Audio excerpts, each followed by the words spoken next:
a drink. Give us a drink. Okay? Come on, let's have some drinks, all right? Drinks on the house. Come on, let me... Yeah, not have to drink with me. No. Drinks around the house. Go on, drink. Go on. It's on the house. I fuck kids like Take that. care You of can't in the ass. Gods of our legends, though gods they were, and as the elders of our time choose to them in. Babies, let's keep going. Hey, Hunter J, where's my $34 fucking dollars? You prick. Yeah. And the mutt. Yeah. Where's my $34, Hunter? Yeah. Hey, where were you when you said those lines? Where were you?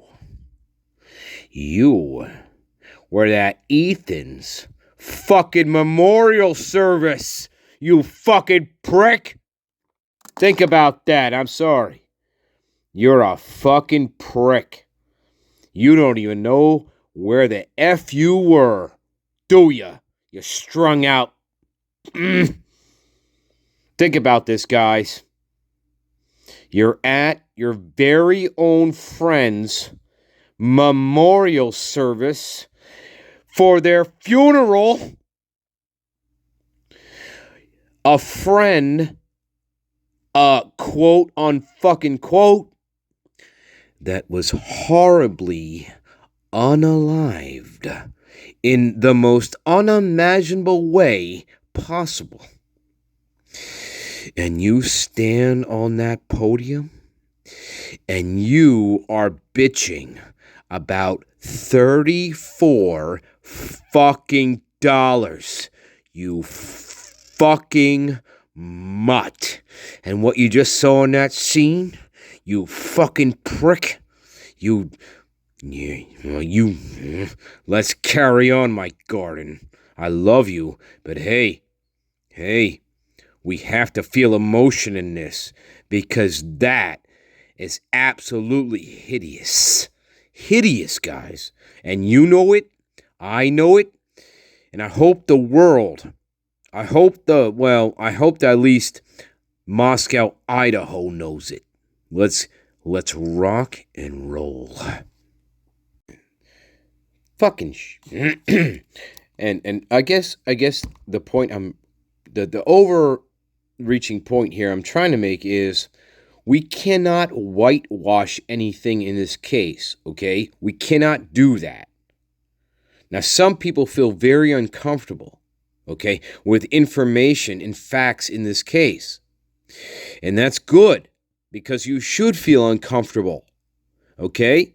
There's a reason why you feel uncomfortable, and that's a good thing. That's a very good thing. Very, very good thing. Because that means your gut is telling you there's something very wrong here in Wonderland. And we need that. If we don't listen to that gut that's telling you there's something wrong here, well, then you know what? We are all lost. All of us. Me, the garden, you, we are all lost in space. Okay? We have to listen to our uncomfortability.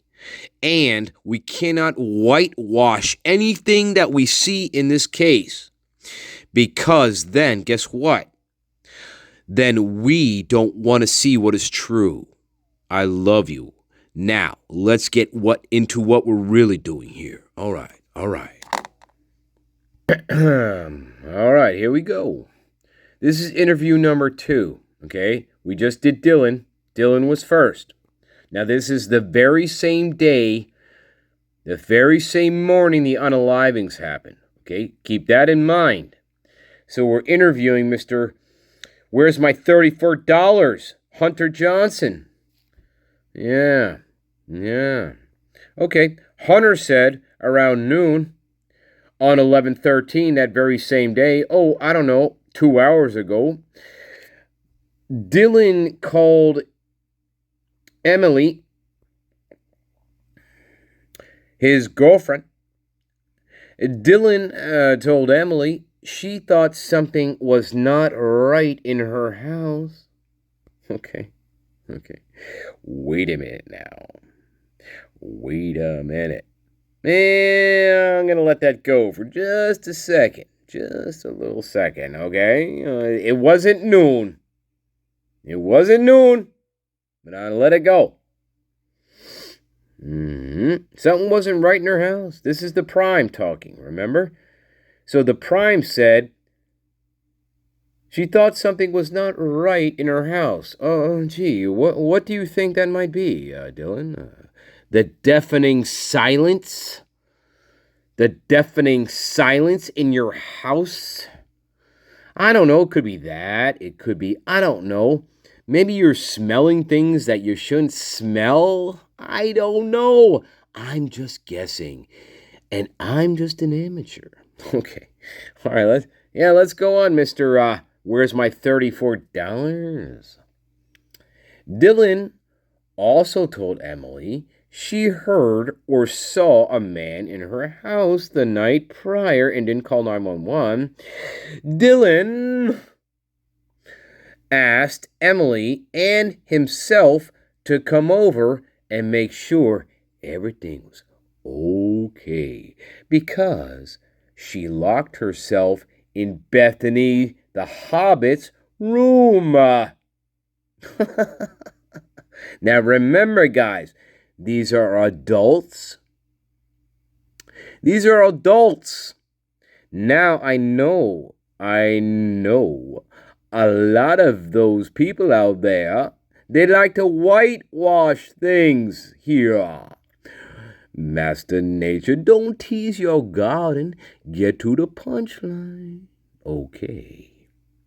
These are adults locking themselves into a room for 8.5 hours and they don't call 911.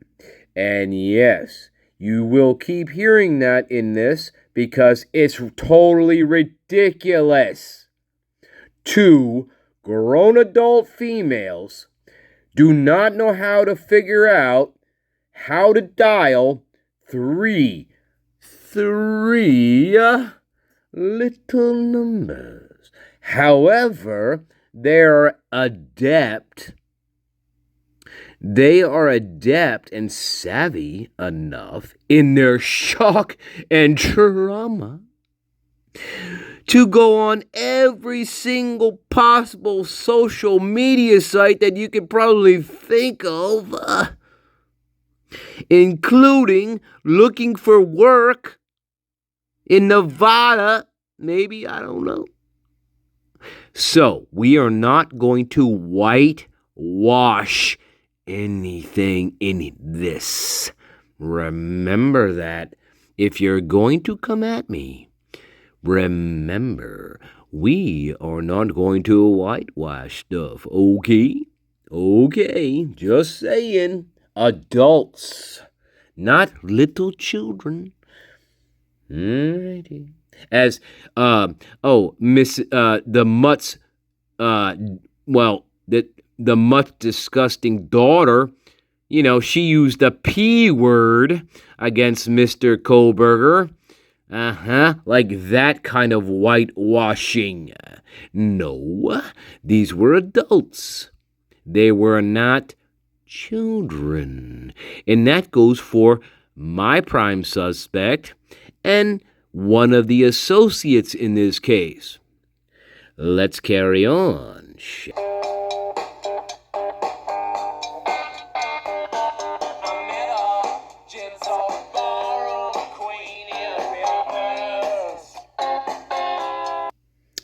Hunter said he was the first person to get to the residence. Hunter said he entered the code to the front door where Bethany and Dylan were in Bethany's, the Hobbit's room on the first floor. So, okay, what do we know so far? He knows the code to the house. Oh, well, okay, fine, whatever, nothing yet. Well, Dylan and Bethany were telling Hunter they did not know what was going on. Oh, okay. So then why did you call him over there? Okay. What do you mean you don't know what was going on? The fuck you talking about, right? Hey, remember guys, prime, one of the primes, accessory with a few 2 to 3 other accessories. Okay? So, they didn't know what was going on. Okay. All right, well, explain yourself, right? Then the next thing you'd say to yourself is, okay, well, explain what you mean, right? Hunter said he went up the stairs and immediately went into Xana's room, bypassing Bethany and Dylan. I guess he's like, hey, well, hey, why don't you shut up for a minute? You B words, right? Shut up. Okay, I'm gonna go up the stairs, and I'm just gonna go on Xana's room for no reason. Okay. Or Moscow Police Department don't know how to write their fucking reports because this stupid. They call him over, and he doesn't go to their room. He bypasses Bethany's room just to head up to Xana's room. Okay, let's carry on. Oh boy. Yeah. Hey, wait a minute, guys. Wait a minute. Yeah, that's what I need. Oh my God. Just to read through this garbage, right? Oh my God, guys. All right, where the hell are we here? My God. Okay, yeah. So Hunter went immediately into Xana's room. Hunter said this was the only room he went into. How about the kitchen? I don't know. Just saying.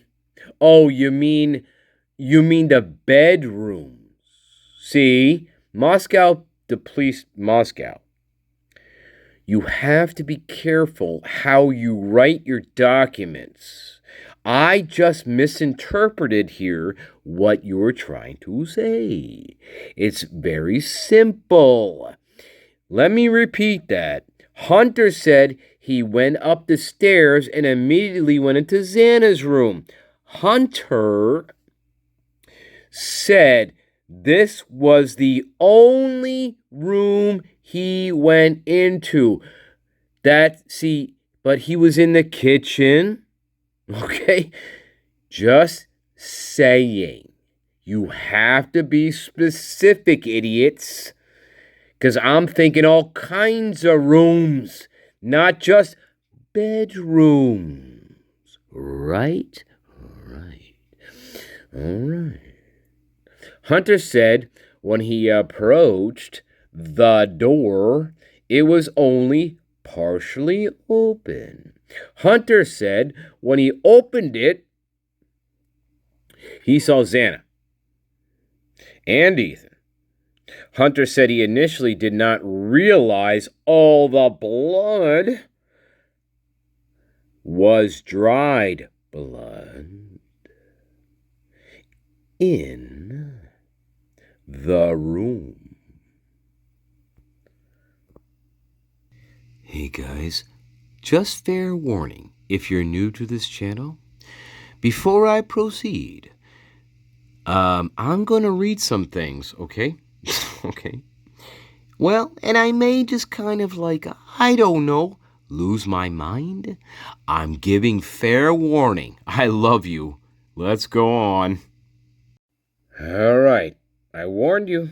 Okay. Let's pick it up. Initially, he did not realize, this is Hunter Johnson. He did not realize all the blood was dried blood. Odd to me to say that, but whatever. I'll let it go. In the dried blood in the room, Hunter said he thought at first they had been drunk and left a mess. Oh my God, guys. Again, what is one of the main themes in this case? Right? People doing the wrong things over and over and over again. Now, the counter argument to this is going to be, well, he was traumatized. See, you cannot use trauma to whitewash everything here. They use that for Dylan. They use that for Bethany. They're using this for Hunter and anybody else, okay, who's an adult in this case. Do you dig what I'm saying now, about whitewashing? Right. I'll tell you about whitewash, just real quick, for those of you, Tom Sawyer, Mark Twain, Tom Sawyer, right? Tom Sawyer was punished because he was fucking around, okay? And so his punishment was to whitewash a fence, right? But being Tom Sawyer, he was very, very crafty, and he convinced others to wash the fence for him. And that's how he got out of his punishment. What do you see here, guys? With these adults, we are whitewashing things to get out of our punishment. That's exactly what we're doing here. That's exactly what Dylan did. That's exactly what Bethany did. That's exactly what Hunter did. And everybody else, Jack S., and all the other cast of characters that we haven't really dug into a little bit, but we're going to get them. Well, hey, we're going to get to them all. Okay. But now you get it. All right? Now you get it. Tom Sawyer, Mark Twain. How do I get out of my punishment? I'm going to whitewash people with stupid crap like this. Now let me read that to you again, all right?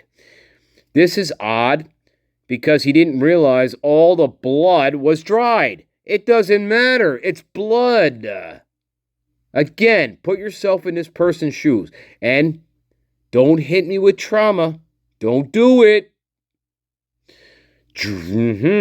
Blood was dried blood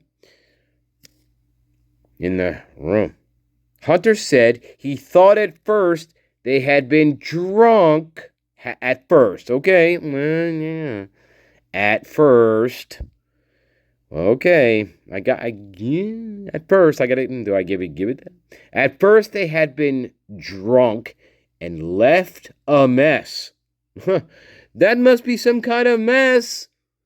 What kind of mess, if you're drunk, is that going to look like to you? I don't know. I can't compare it to any other mess that I would see. If I saw people passed out drunk, I wouldn't see anything close to the mess that we know. Oh, okay. Okay. Hunter said when he stood there for a moment, he began to realize, okay, what he was seeing. What was it? Okay, fine. All right. What he was seeing. Hunter said Bethany and Dylan were uncontrollably crying. Over what? Over what? What are they crying about? Remember, this is just Xana being drunk, lying on the floor. Remember? So what the hell are they uncontrollably crying about? I don't know. Hunter said he told them to get out of the house and call law enforcement. Again, we see a reenactment of all this on the 911 call, which is completely ludicrous. Anyway, Hunter said he then went to the kitchen and grabbed a knife from the drawer. After seeing that, okay, hey, where are we, Hunter? Let's read that again. Hunter said after seeing Xana and realizing what he saw, okay, he went to the kitchen, not another bedroom, but another room, the kitchen, and grabbed a knife from the drawer. To do what? Remember, what does Xana and Ethan look like? Okay? And he says he realizes what he saw. So what the fuck are you doing grabbing a knife from the kitchen drawer? What are you doing? Guys, you cannot... Guys, on the opposite side of the wall, you cannot claim trauma here. You cannot claim trauma, and you cannot attack me with that counter argument. You cannot do it here, guys.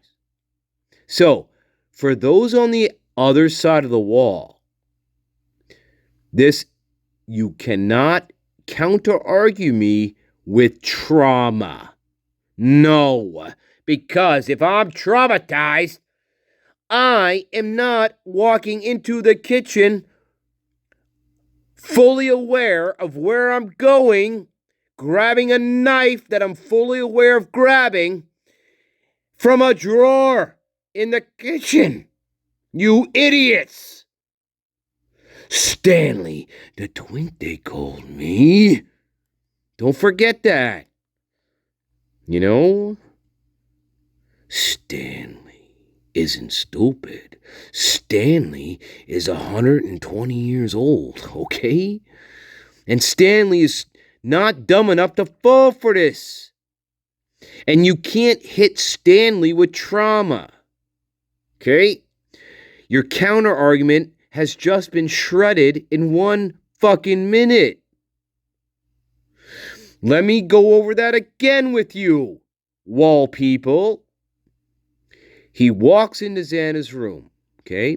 He sees blood that, dried, okay? At first, he doesn't understand what he's seeing, correct? But then he says, let's see what he says. He stood there for a moment. He began to realize what he was seeing. Hunter said Bethany and Dylan were uncontrollably crying for no reason. Hunter said he told them to get out of the house and call police. And they reenact this scene on the 911 call. Idiots on the opposite side of the wall. Hunter said he then went to the kitchen in trauma and grabbed a knife in trauma from the drawer in trauma. Hunter said he then went into the room and checked the closet to make sure, oh my God, guys, to make sure there was not anyone else in the room. God, guys. Now, guys, before I lose my mind, okay, I know Moscow Police Department cannot write to save their ass. I am aware of that. Okay. But this is I'm trying to think of a better word for ludicrous. Absurd, ridiculous, nonsensical, illogical, impossible, I said ridiculous already. How about, God, what's another word for, I don't know, not real?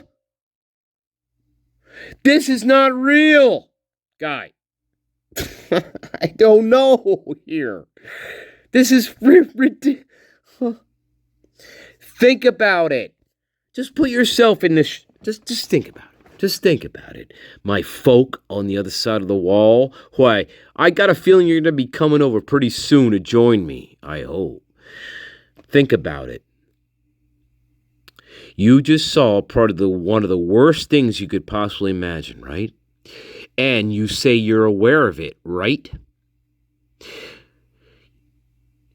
You do not exit the house and call 911, do you? No. Instead, what do? You go into the kitchen. You open a drawer up. You pull out a butcher knife from the fucking drawer.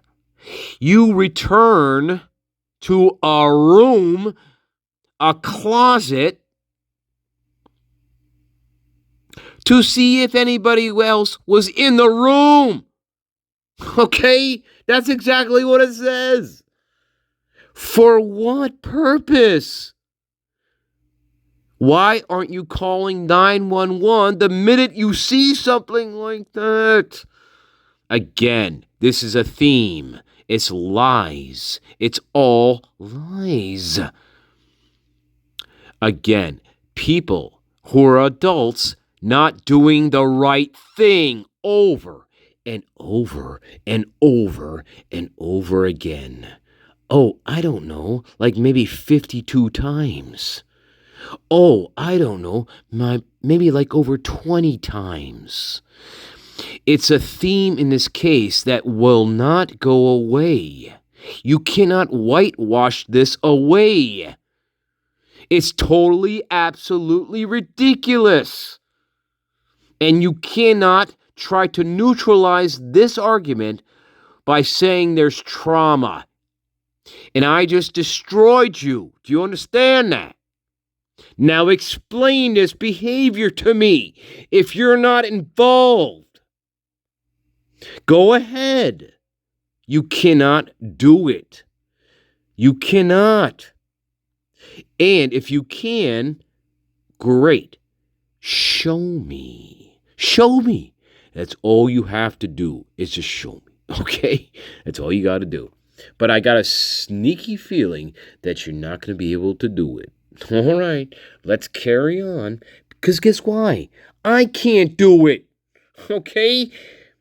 And I don't mean that to sound like an idiot. I mean that because I want Brian to be guilty. Don't you understand that? See, here's a little secret.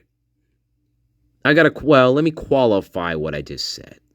It would be so much easier if Mr. Brian is the lone wolf, guys. It would be so much easier. Okay? It would. We wouldn't have to go through all this crap. But alas, here we are. Okay? Just saying. You know that? My garden is the smartest garden in the world. My garden knows this already. So anyway, shall we carry on with this crap? Yeah. So, where did we leave off? He got his knife, went into the room and checked the closet to make sure there was not anyone else in the room. What, the closet? Xana's room? The kitchen? Which room are you talking about, Moscow? Yeah, writing is important. Yeah. Well, it's Idaho, so they don't really teach that, okay? It's all about, I don't know. Well, we already know. Hunter said he checked for a pulse on both Xana. Is this before or after you dropped the knife? I don't know. Do you still have the knife? I have no fucking clue here. All right. No boogeyman on both, except maybe you, on both Xana and Ethan. Hunter said both of the bodies had rigor mortis because he's a coroner. Because Hunter Johnson now magically transforms into a coroner because he says the bodies had no rigor mortis. Okay? Okay. Hey, Hunter. Hey, you're pretty goddamn observant. I'll tell you that. And we're cold with no breath or pulse. Hey, asshole. There's a little thing called, I don't know, CPR. Assholes in this case. Dylan, Bethany, you, jackass. Oh, and I got a few more I haven't gotten to yet. All right. Again, nobody doing the right things. Adults, over and over and over and over again. Let's continue, shall we?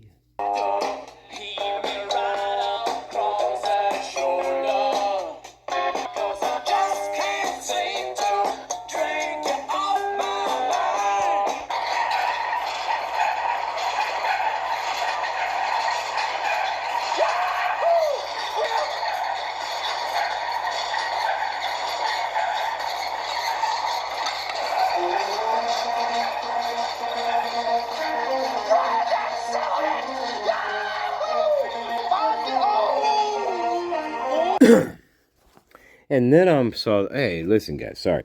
And then I thought to myself, wait a minute, Master Nature. You are not being fair here. You are not being fair to Hunter J. Okay? Because then I was thinking, well, wait a minute. Let's say Hunter J is effing around with the bodies, okay, checking their pulses. Oh, rigor mortis. What if, okay, so I'm thinking, wait a minute, I gotta think it all through here. I gotta see the entire picture that's going on, right? So, okay, let's say he's doing all that in the house, okay? In Xana's room, okay? He's in Xana's room checking pulses, okay? Not doing CPR or nothing like that, right? All right. And then I'm thinking, okay, what's going on outside, right? What's going on outside the house, okay? And I'm thinking, oh, did I mess up here, right? Maybe.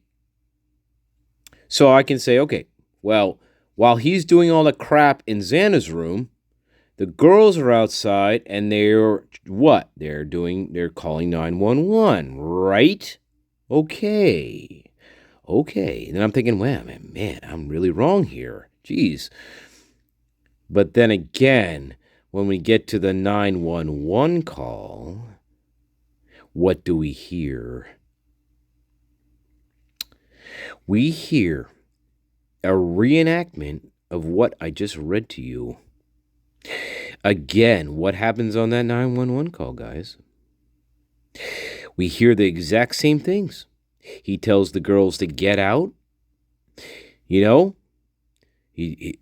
So, guys, and remember, he has already seen Xana and Ethan. So, what are we hearing on the 911 call then? Remember, he's in Xana's room right now, checking pulses. And this is before they call 911.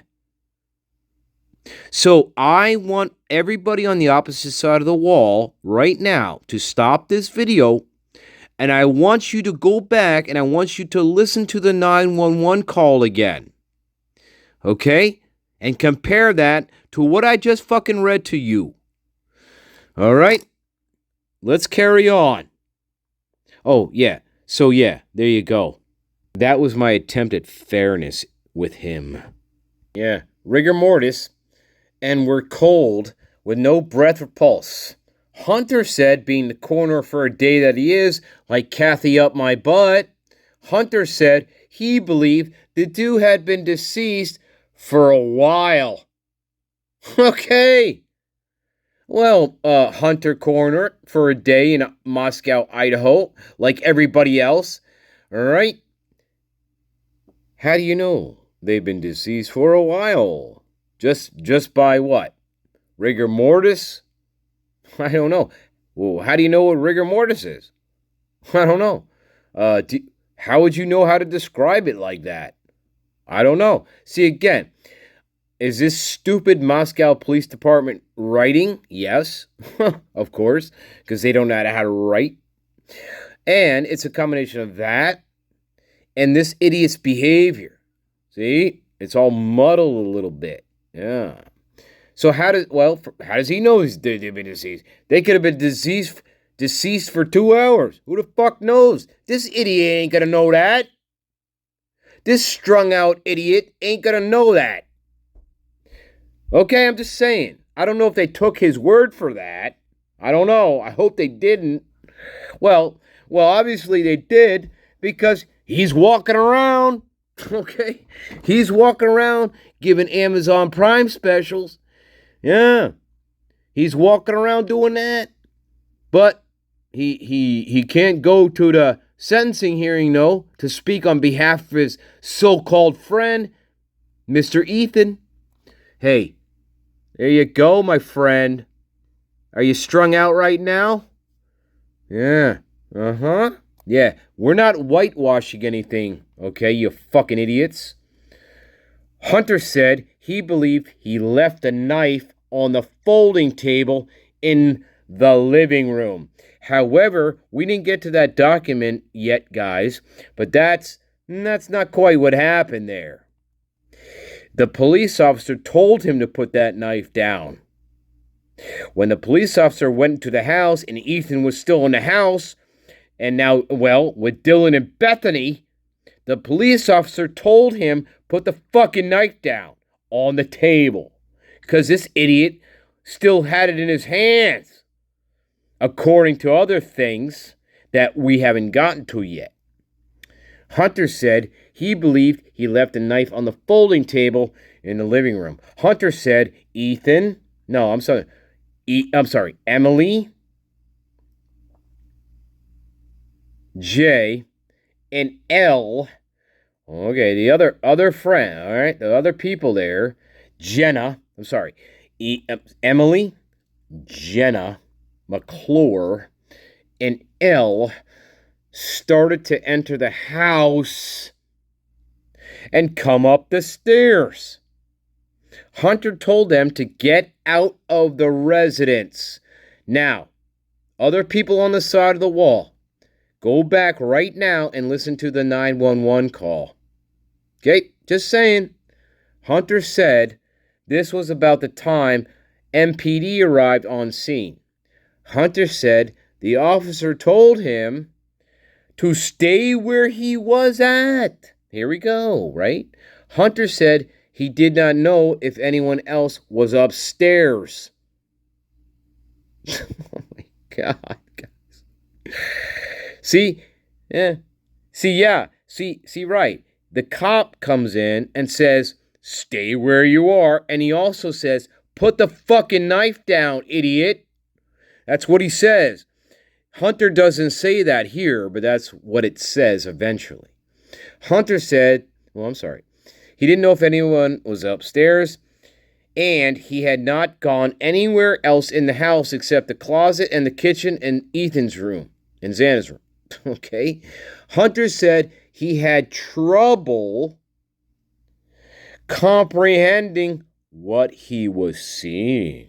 Okay. Yeah. Oh my God. Oh my God. Oh my God. Yeah, me too. Like to the 100th degree. Oh my God. Hey, where's that can of death I just showed you? Oh my God, guys. He's already pulling the trauma card right off the bat. As soon as the police enter and they're like seeing what he's like, what are you doing? You know? What are you doing? He immediately pulls the trauma card. Well, I don't know what I'm seeing. I don't know. And this is after we just reenacted this whole entire scene. Yeah.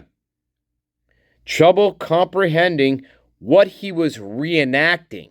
See, it's not seeing. It should have read, Hunter said he had trouble reenacting the scene. Yeah. Yeah, that's how it should have read. Anyway, Hunter said he was not at that infamous frat party the night prior. Hunter said he and Ethan were texting the night prior on the 12th, by phone. Hunter said Ethan wanted him to come over, but Hunter didn't want his $34 right there, and so he chose not to. Okay? Well, gee. Well, that was so humane of you, Hunter. You didn't want your $34 then. But, wait a minute. Hey, guys, wait a minute. Now, just keep this in mind.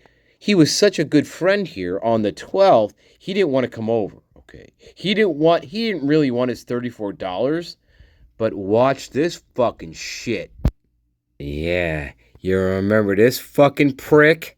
Yeah, with his pearl necklace.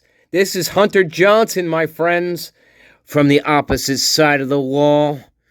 And we're going to play a game called Spot the Contrast. You ready, assholes? On the opposite side of the wall? Here we go. Oh, and by the way, does this look like trauma to you? Okay, here we go. And he wanted to bet money every hole, $2 every hole. If you won the hole, you got $2. If you tied, you didn't get it, it just turned to $4 the next hole. And I remember he won the first hole. He whooped me, actually, that first hole, and I remember him being so happy, and he was pretty confident going up to the next hole. Unfortunately for Ethan, I ended up winning the next 17 holes.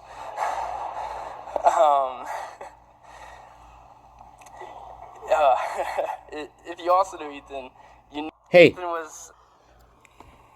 Everybody loved him, and... Yeah, that's real funny. Hey, where am I right now? I'm at my quote-unquote friend's memorial service. My friend, who was unimaginably unalived in the most brutal fashion you could probably imagine. And this is what we're talking about.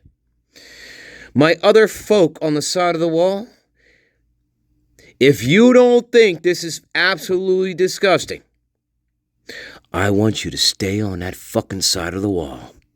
My garden, and I don't need you. No. This is absolutely repulsive to me. And it should be to you. Horrible. Now you can say he's a stupid kid. But goddamn. No. You cannot whitewash this. That is probably one of the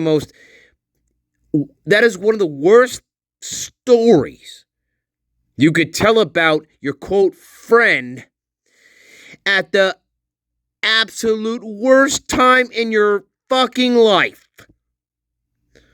Don't whitewash this, you idiots. That's what he said. That was on his mind at his very own quote-unquote friend's fucking funeral. His memorial service. You fucking cocksuckers in Idaho, just like this.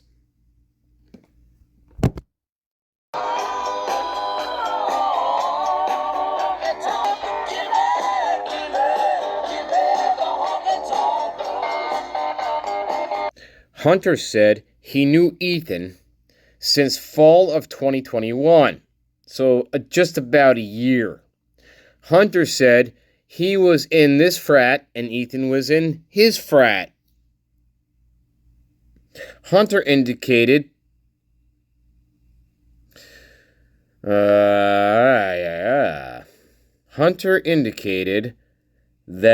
J and E were in the same sorority. Okay. And were roommates. Did I read that wrong? Hunter said he was in that frat and Ethan was a member of his frat.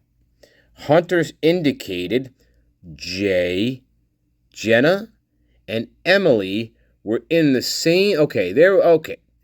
Narrative shift. fucking Moscow can't write narrative shift. There should be a different sort of fucking segment. Anyway, Jenna and Emily were in the same sorority and were roommates, okay? Hunter said Elle, who was also present, was in the fraternity and was currently dating Jenna.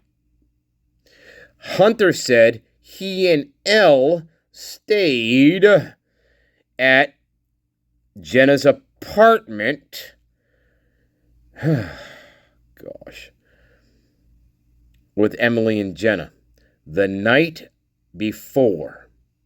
Hunter was asked when was the last time he was at the King Road residence.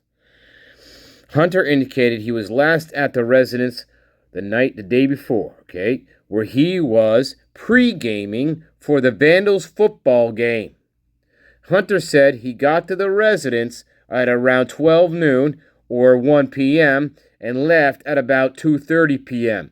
to go to a different party. Hunter said the last time Emily was at Emily was at the King Road house. Okay, all right, I understand. Okay, got it. Emily was at the King Road house was Friday, 11/11. So the day before. So Emily wasn't there that Saturday. The last time she was there was Friday. Hunter did not know of anyone who had issues with Emily. And see, why are they blocking out Ethan here? This is, see again, poor writing, confusing. See, anyone who had issues with, now this should be Emily, but it's Ethan. With Ethan and Xana dating. Fucking MPD, again, they don't know how to write. Because we're talking, we're talking, now I was going to say Little House on the Prairie. But Little House on the Prairie, they actually busted their asses because they couldn't fucking spell. Not Idaho. Okay? Minnesota, they care about spelling. Especially in 1888. But not these idiots. Just saying. And writing. Okay? Now, Hunter estimated Xana and Ethan were dating for about 8 months. Hunter said he knew Xana very well through his girlfriend Emily. Hunter said he was not very familiar with Maddie or Kaylee. Hunter allowed pictures to be taken of his phone of the conversations between him and Ethan. I'd like to see those. Now, we're gonna do the next one later, okay? Because again, this is gonna be like 3 hours. Okay? The next one up, though, we're gonna touch is Jenna McClure. She was at the house. She was called over to the house by the quote unquote survivors. So she's at the house. Yeah, I know you guys know this. I'm just saying for people who are trying to catch up to things here. This is Jenna McClure, interview 3. The very same day the unalivings occurred. Jenna McClure. Okay, we're going to pick it up later with her. All right. I love you all. I hope you like that one, guys. Remember, the theme of this one is we're not going to whitewash anything. That is, well, part of the reason there's trouble in this case. You know it. I know it. And we're going to, okay, I love you all. And we're going to talk soon, okay? All right. Bye-bye. I love you all, my God. I love you all. Bye-bye. If you knew Ethan, he was never angry about anything. He would never get upset. You couldn't upset him ever. And one time we went to play 18 holes, and I remember he won the first hole. He whooped me. He was pretty confident going up to the next hole. Unfortunately for Ethan, I ended up winning the next 17 holes. Yeah. Funny. Funny. I'm just saying, it's funny. Yeah. Right, guys? Fine. If you also knew Ethan, you knew he wasn't great with money. Right. Um, Where are you, Hunter? and so Where are you? it wasn't a great feeling when I had to come up to him and ask for the $34 he owed me Uh-huh. after the rounds. Yeah, I bet. Right. Not that Because night though. he On would the ask 12th. me to get him drinks Yeah. every week. He'd say, Hunter, I need some Bud Light Limes. Can you There he go is. to the store and get me some? There he is. And I was There like, he is. yeah, Ethan, I'd love to. After you pay me back for the last 2 weeks that I got you Bud Light Limes. Yeah. Yeah. So yeah, as you suspect, I never got those $34. Yeah. Yeah. You fucking prick. Yeah. Yeah, guys.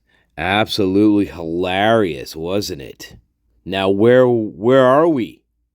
We're at our friend's fucking memorial service. Right? Oh, and we read that Ethan invited him over, right? That what was that? That very day or something, or right? And he didn't want to. I didn't feel like it. Okay, but he wants his $34 at his fucking funeral, doesn't he?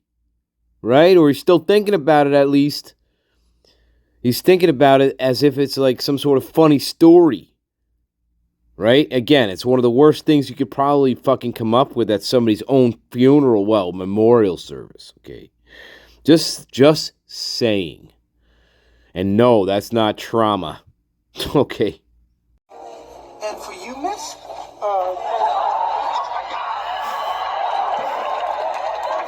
Can I get a barrel? Can I have a barrel? He act like he's in a baboon or something. I think you're gonna like me as an actor. Oh, girl, no, you didn't. You got Denzel Washington. Denzel.